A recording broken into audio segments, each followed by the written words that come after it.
Bora, bora, galera! Bora, bora! Hoje à tarde não consegui fazer um pré-jogo, né, por conta da correria, mas vamos fazer a coletiva dele, Dorival Júnior, ou Genial Júnior, tá? Já tá para começar e vamos que vamos, né? Já tá começando a entrevista coletiva de São Paulo 2, Boa Coritiba noite 1. a todos. Opa, Vamos então começar. dar Vamos início à lá. entrevista coletiva com o técnico Dorival Júnior após a vitória sobre o Curitiba pela 22ª rodada do Campeonato Brasileiro. Dorival, tudo bem? Dorival, queria saber primeiro, né, a importância da vitória ela foi enorme. São Paulo precisava voltar a vencer aí no Brasileirão e também se afastando da zona de rebaixamento. Mas como que foi esse trabalho, né? Porque querendo ou não, os jogadores estão super empolgados, tanto os titulares quanto os reservas. Ainda está naquele clima de a ressaca do título, digamos assim. Como que foi esse trabalho para focar, né, os jogadores tão rapidamente já pensando num jogo importante como esse? Olha, primeiro que é um fato natural. Nós somos seres humanos e não tem como você chegar emocionalmente como nós chegamos no domingo, 8, 9 horas da noite, e, de repente, estarmos em condições de jogarmos em alto nível novamente. Na segunda, nós reunimos o pessoal e pontuamos tudo isso, que poderia acontecer, que não deixássemos, né, que acontecesse, mas que infelizmente não tem como você manter o nível de concentração que é necessário para você poder jogar. Virar uma chave, que todo mundo fala, é muito simples, né? Nós temos que virar a chave, mas e aí? Quais são os caminhos para se virar essa chave? Então, não é fácil, não é simples. Eu imaginava que nós teríamos muitas dificuldades, por isso me preocupei em colocarmos todos os jogadores em alerta, em atenção. Fizemos até um bom primeiro tempo, dentro de um bom nível, mas não tem como, é muito difícil, muito complicado, e imaginávamos que isso acontecesse. Felizmente, nós conseguimos o resultado que, nesse momento, para nós, ele teria muito mais importância do que qualquer outra situação. Então, a partir de agora, talvez voltemos a uma normalidade já no sábado e que lutemos aí pelos nossos resultados. Dorival, boa noite. Depois do título da Copa do Brasil, o Caleri afirmou que tem jogado no sacrifício por conta de dores no tornozelo e que uma hora ele vai ter que parar para operar. Qual é a programação que vocês estabeleceram para ele e é preocupante? Não, é uma lesão preocupante que está incomodando já há algum tempo. Ele vem jogando realmente porque é um grande profissional, é um cara que é resiliente a dores e poucos teriam a atitude que Caleri tem com a camisa de São Paulo. Agora, nós conversamos bastante a respeito e, a partir do momento que nós estejamos um pouco mais tranquilos em relação ao Campeonato Brasileiro, talvez aceleremos aí o processo. Mas ele terá que fazer uma intervenção, isso com certeza.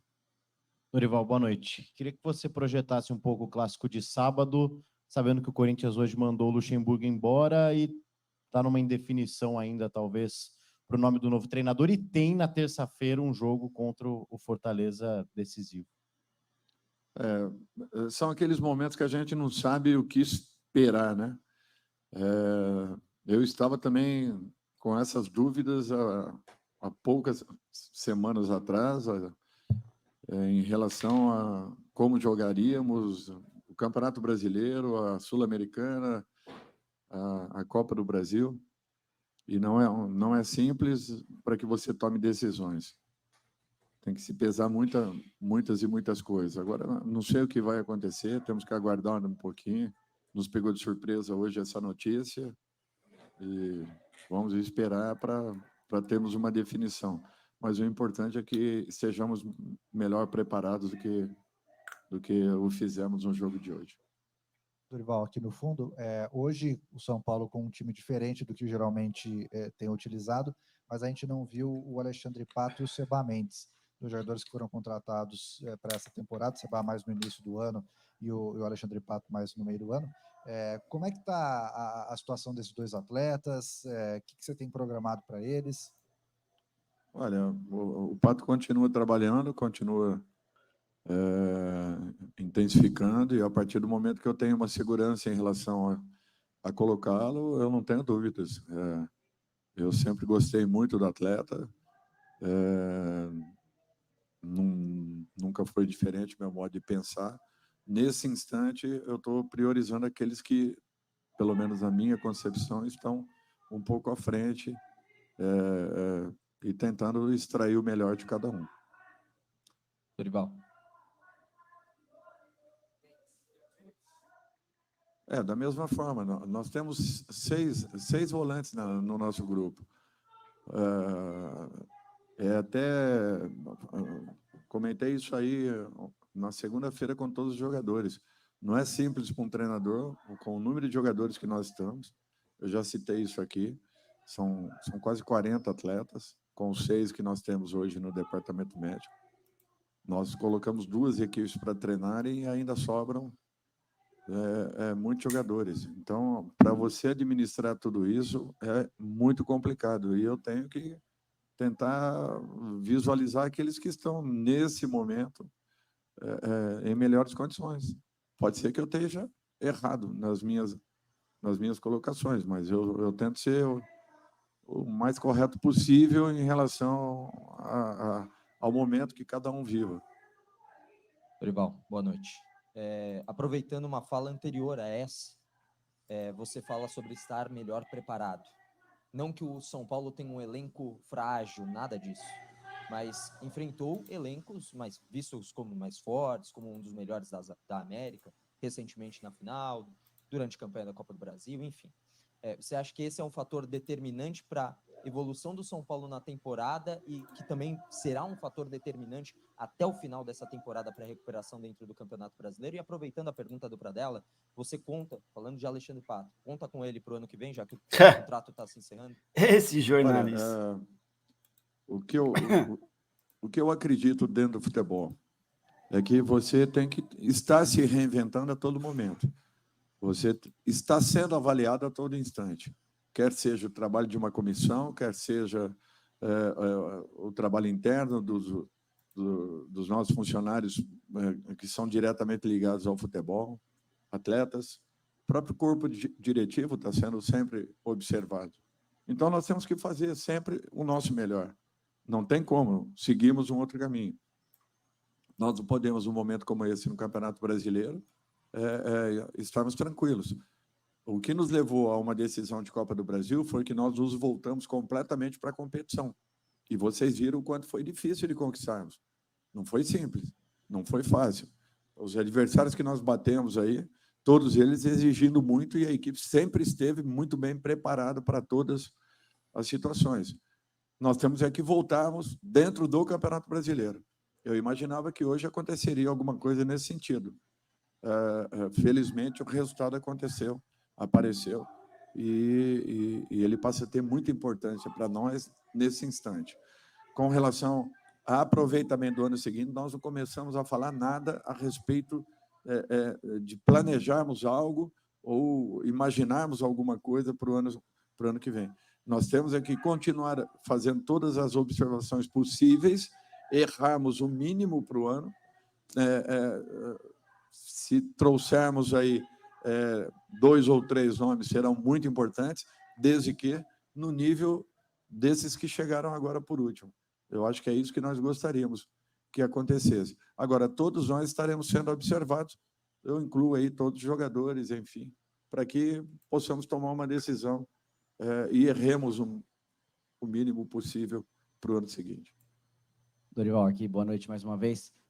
Ainda também um pouco nessa linha da pergunta do Chacon, você tem uma questão na lateral direita, devido à lesão do Igor Vinícius, que infelizmente para vocês, eu imagino, não foi aproveitado da forma como ele gostaria, como vocês gostariam, e o Rafinha fez uma temporada muito forte, mas o Rafinha tem 38 anos, ele vem manifestando o desejo de parar em algum momento, ele tem, obviamente, o direito dele, acho que ele já conquistou bastante coisa, né, Dorival, e isso é bem evidente.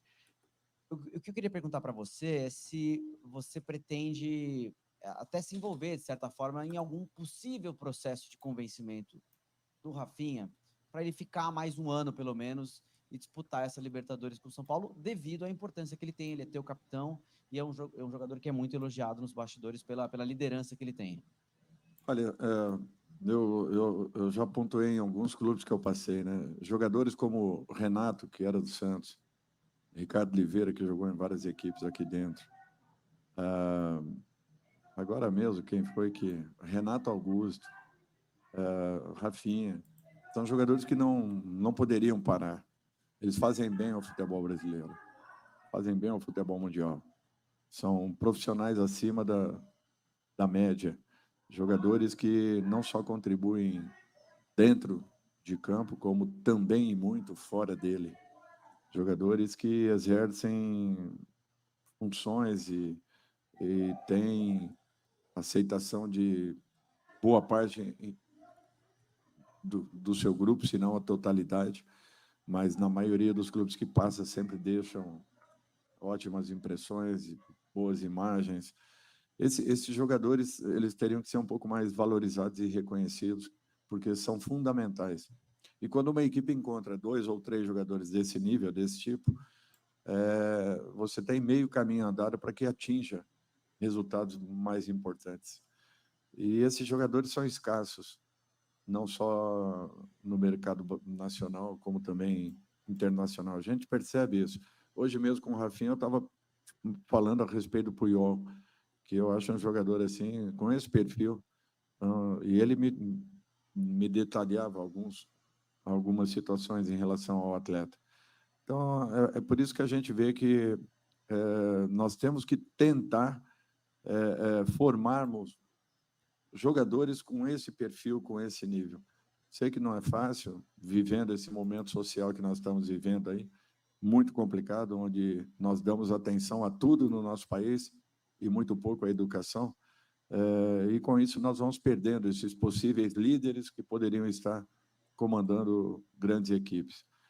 Mas você interferir num processo é muito complicado. Eu acho que isso é uma decisão isolada de um atleta que conviveu ao longo de anos, que com certeza vai sentir o momento que tome uma decisão em definitivo, e só aí perceber o quanto o futebol faz falta, desde que ele não continue, não é, nesse meio. Torço para que ele permaneça e, de repente, siga uma carreira aí paralela à de atleta. Dorival, você já comentou aqui que ainda não começou a falar sobre o ano que vem, não começou a debater, o foco está no Campeonato Brasileiro. Um dos pedidos que você fez para a diretoria na atual temporada foi não vender ninguém para que o São Paulo pudesse conquistar um título. E a gente sabe que talvez isso não seja possível de se fazer em 2024. O São Paulo talvez tenha que vender alguns de seus atletas, tem jogadores que são imprescindíveis para o seu esquema, caso do Beraldo, o Wellington também é bastante participativo, o Pablo Maia são aqueles que são mais prováveis de serem negociados, até o próprio Nestor. O quanto essa necessidade de venda para equilibrar o caixa afeta no seu trabalho para 2024, porque aí o São Paulo não só tem que contratar algumas peças pontuais do nível do Rames e do Lucas, como também tem que suprir essas ausências de jogadores remanescentes da temporada de 2023. Primeiro ponto, o treinador brasileiro ele é muito questionado. E realmente, numa situação como essa, ele tem muito pouca interferência em relação a determinadas atitudes que um clube tome. Eu não estou especificando nenhum deles. Com isso, você continua tendo o seu trabalho avaliado, mesmo tendo boa parte do seu elenco sendo modificado ao longo de uma competição. Eu me lembro de 2017, quando eu cheguei no São Paulo, nós tínhamos jogado contra o próprio São Paulo, se não me falha a memória, em fevereiro, na Vila Belmiro, Rogério comandando. Quando eu cheguei em junho, julho, se não me falha a memória, apenas 3 jogadores daquela equipe que jogou contra o Santos dentro da Vila Belmiro e ganhou aquela partida, eram titulares da equipe do mesmo Rogério que eu acabei chegando para sucedê-lo. Então, assim, para vocês verem as dificuldades com que nós trabalhamos. e o seu trabalho ele continua sendo avaliado. Você perde o seu melhor jogador, você perde os seus melhores jogadores, atletas, e, de repente, a reposição não acontece. Segundo ponto, às vezes a reposição ela é mais cara que a venda. Sabe por quê?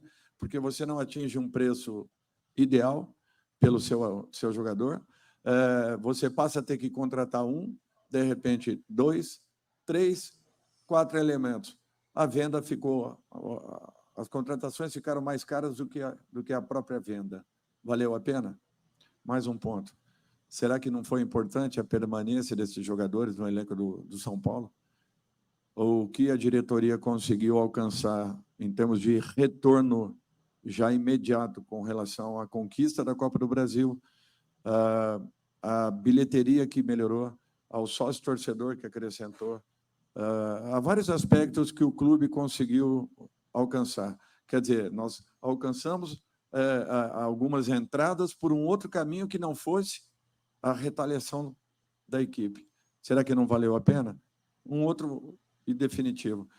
Essa equipe hoje não está muito mais valorizada do que há 15 dias atrás, antes dessa conquista.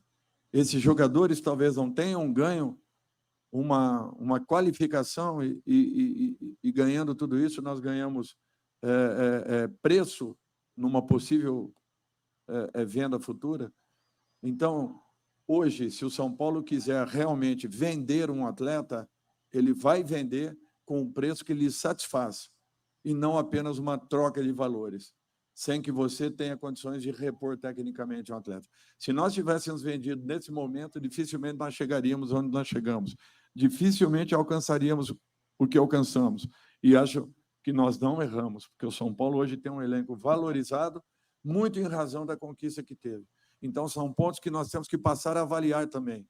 Se for uma venda, como alguns jogadores que nós vimos aí de outros clubes, vendas com valores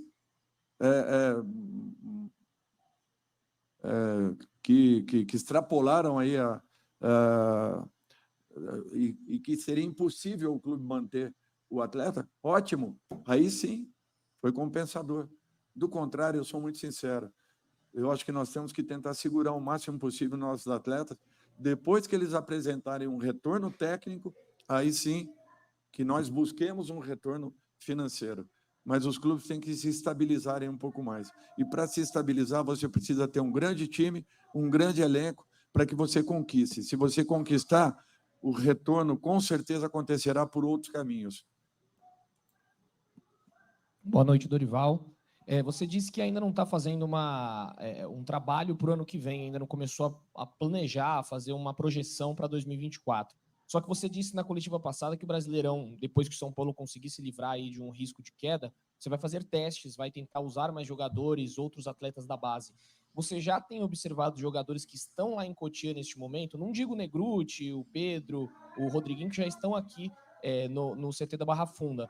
Você já está olhando para os garotos de Cotia? Tem alguns garotos ali que você já vê que pode, talvez, trabalhar com você no ano que vem? Obrigado. Não, tem garotos que a gente está observando, sim. Tem garotos do 20, do 17, jogadores que nós estamos de olho. Agora, é natural que, para que você tenha uma certeza, você precisa tê-los ali dentro.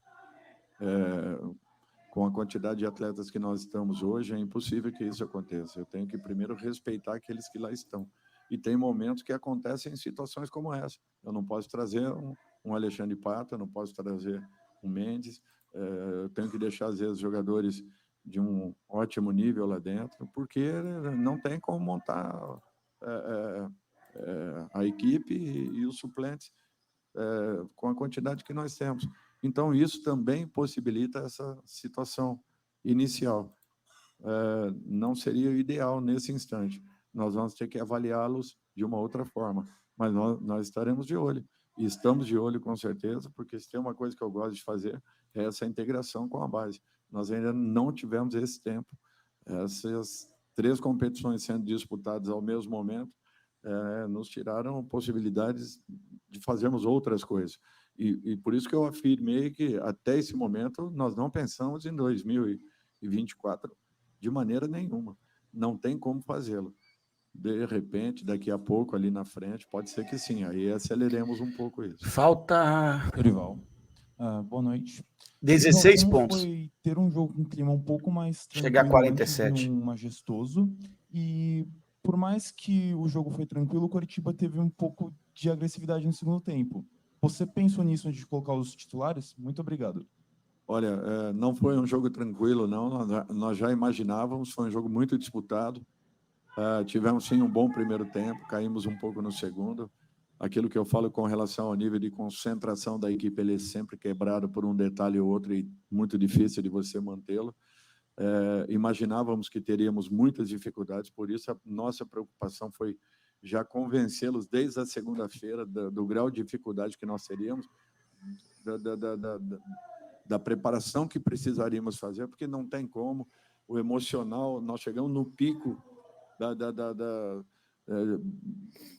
dessa condição para uma disputa de final. O próprio Flamengo vai ter dificuldades também em relação ao próximo jogo, isso daí é evidente, mas nós aprendemos, pelo menos... Flamengo e Bahia do Ceni, galera.